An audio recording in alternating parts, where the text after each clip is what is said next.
Hi everyone, today I'm going to be talking about biogenesis and also Louis Pasteur's experiment which disproved the theory of spontaneous generation of cells.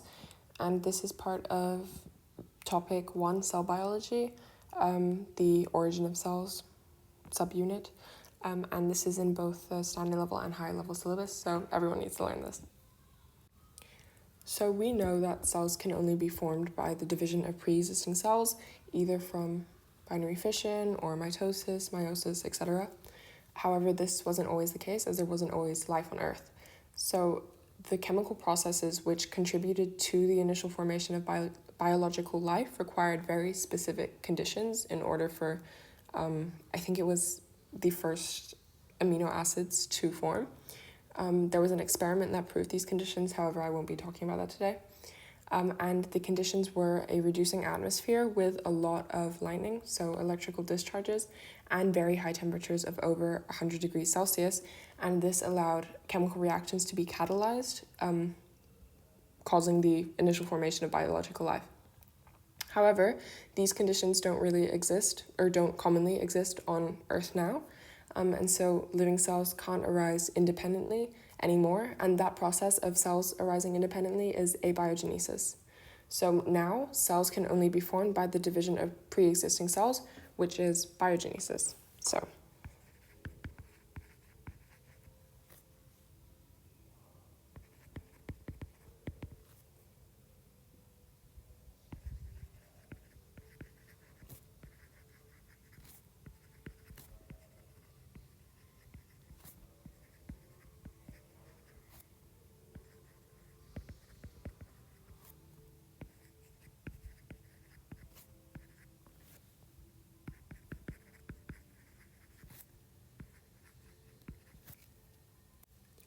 However, in the early 19th century, there was a theory called spontaneous generation, which was the widely believed or widely accepted scientific theory of how life and cells arose at the time, which basically stated that living creatures could arise from non-living matter, and that this process of living creatures arising from non-living matter was regular and happened normally.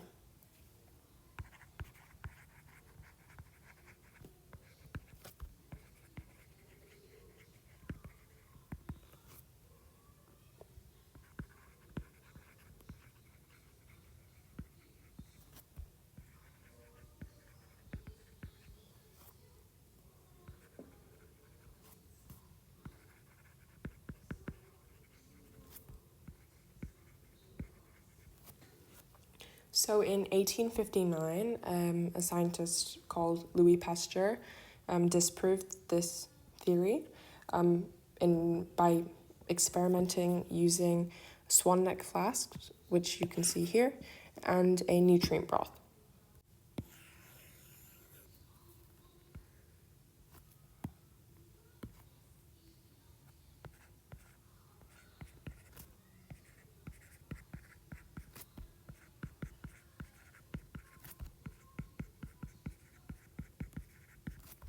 Okay, so I will be going through the experiment and essentially what he did.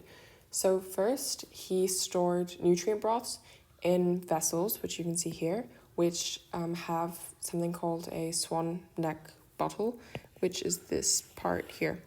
And these tubings or ducts didn't allow external dust particles or contaminants or pathogens to pass into whatever was inside the flask. So if something did manage to enter, then it would get trapped here. And if it did manage to go up, then it would fall down, essentially not allowing anything to pass through.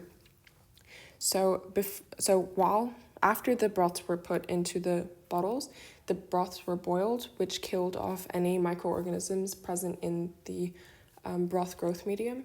And this was sterilization just to ensure that you could actually get conclusive results from the experiment. And then after that, the flasks or the bottles were left for a couple days to see if anything grew. And from his findings, he found that growth only occurred in the broth if the flask was broken open or if the bottleneck wasn't attached. So here you can see. Or if the broth wasn't boiled previously beforehand, getting rid of any contaminants. And so from this, because there was no growth in the flasks which were boiled and had a bottleneck and wasn't broken open, it was concluded that bacterial growth came from external contaminants, so pathogens or other particles in the air, and did not spontaneously occur. And this happened in 1859, 1859.